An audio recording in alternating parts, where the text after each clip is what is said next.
दोस्तों नमस्कार, जोहार। आपका मेरे YouTube चैनल में स्वागत है।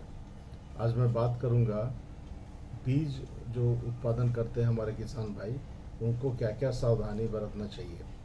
अभी बरसात का मौसम चल रहा है और जो भी हमारे किसान भाई बीज उत्पादन में लगे हैं उनके लिए ये बहुत ही ज़रूरी है।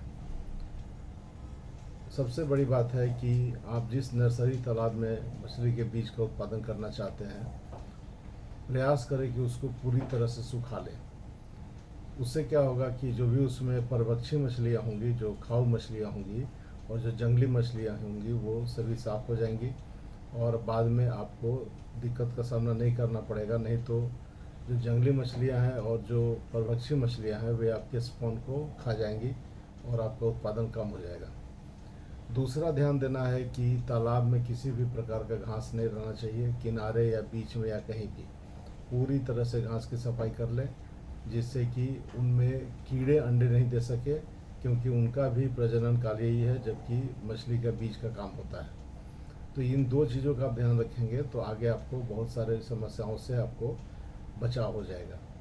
तीसरा है कि स्पॉन जो लोग हमारे डालते हैं उसमें यह ध्यान देना चाहिए कि कितना बड़ा तालाब है तो कितना स्पॉन डालेंगे।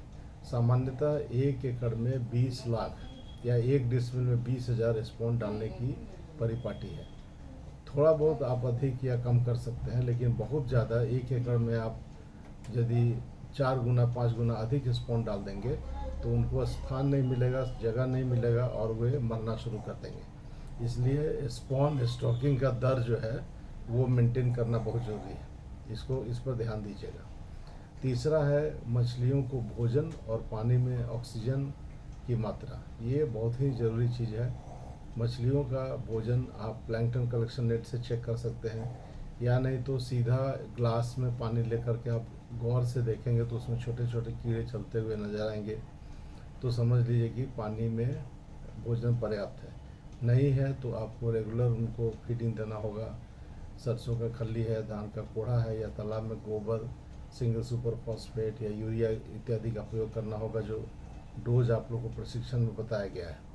तो इस तरह से पर्याप्त मात्रा में यदि भोजन रहेगा तो मछलियों को भोजन मिलेगा और उनकी वृद्धि अच्छी रहेगी। दूसरा है ऑक्सीजन की मात्रा को बनाए रखना। क्या होता है कि ये जो बीज का काम है ये सारा बरसात के मौसम में होता है।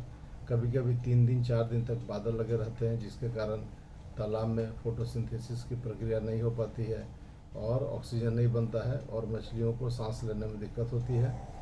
ऑक्सीजन की मात्रा यदि बहुत ज़्यादा कम हो जाए तो मछलियाँ पूरी तरह से मर भी जाती हैं। तो इसके लिए तालाब में प्रतिदिन प्रवेश करके और पानी को उछालना है, घूमते रहना है, सुबह में और दोपहर में या 3-4 बजे आफ्टरनून में। तो उससे ऑक्सीजन बना रहेगा। और यदि ऑक्सीजन नहीं बढ़ रहा है तो फिर आजकल ऑक्सीजन के टैबलेट्स आते हैं, ऑक्सीगेन है या O2 मैक्स है, उन टैबलेट्स को आप देंगे तो ऑक्सीजन की मात्रा बढ़ जाएगी। तो ऑक्सीजन पर ध्यान दिए रहना है और मछलियों के भोजन पर ध्यान दिए रहना है और मछलियों को दौड़ाते रहना है। उसमें आप खुद प्रवेश करें या बीच बीच में जाल चला कर देखें